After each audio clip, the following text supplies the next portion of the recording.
Hi സുഹൃത്തുക്കളെ, Deepavali celebrate ചെയ്യുന്നതിന് ദ്വാപരയുഗത്തിൽ പറയപ്പെടുന്ന സ്റ്റോറി.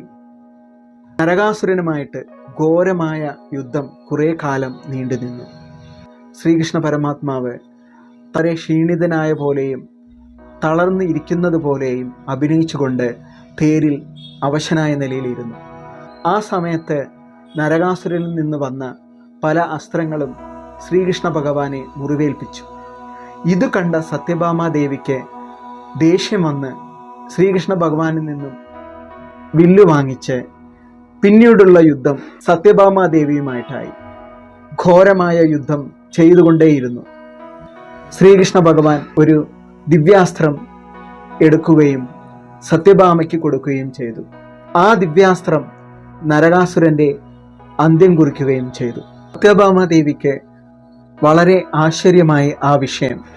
ശ്രീകൃഷ്ണ ഭഗവാൻ ഇത്ര ദിവസവും യുദ്ധം ചെയ്തിട്ടും നരകാസുരനെ തോൽപ്പിക്കാൻ കഴിഞ്ഞില്ല.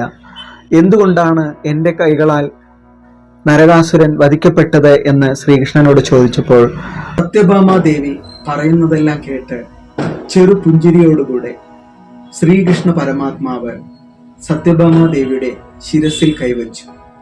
സത്യഭാമാദേവിക്ക് പല പൂർവജന്മ ഓർമ്മകളും വന്നു. താൻ ഭൂമാദേവിയുടെ അവതാരമാണ് എന്നും തനിക്കുണ്ടായ പുത്രനാണ് നരകാസുരൻ എന്നും മനസ്സിലായി.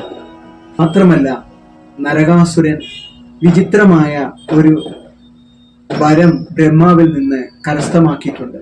തൻ്റെ അമ്മയിൽ നിന്ന് മാത്രമല്ലാതെ എനിക്ക് മരണം സംഭവിക്കാൻ പാടില്ല എന്നുള്ള വരം. ഈ വിഷയങ്ങളെല്ലാം സത്യഭാമാദേവിക്ക് മനസ്സിലാവുകയും നരകാസുരൻ തൻ്റെ പുത്രനാണ് എന്നുള്ള ബോധം വരികയും ചെയ്തു. നരകാസുരനെ വധിച്ച ആ ഓർമ്മയ്ക്കായിട്ടാണ് നമ്മൾ ദീപാവലി ആഘോഷിക്കുന്നത്. തീർച്ചയായും ഈ പുരാണ കഥയിൽ നിന്ന് നമ്മൾക്കൊരു കാര്യം മനസ്സിലാക്കാൻ കഴിയും. അസുരഗുണവും നരകത്തെ സൃഷ്ടിക്കുന്നതുമായ പുത്രന്മാരെ നേർവഴിക്ക് കൊണ്ടുവരുവാനും അവരെ ശിക്ഷിക്കുവാനും ഉത്തരവാദിത്വവും അധികാരവുമുള്ളത് ഭൂരിഭാഗവും മാതാവിനാണ് ഉള്ളത് എന്നുള്ളതും, അതേപോലെ തന്നെ ഈ ഭൂമിയിലെ നരകത്തെ ഇല്ലാതാക്കി സ്വർഗത്തെ സൃഷ്ടിക്കുവാൻ മാതൃത്വം നിറഞ്ഞ സ്ത്രീകൾക്കാണ് കഴിയുക എന്നുള്ളതുമൊക്കെ ഈ കഥയിൽ നിന്ന് നമ്മൾക്ക് മനസ്സിലാക്കാൻ കഴിയും. Okay, thank you.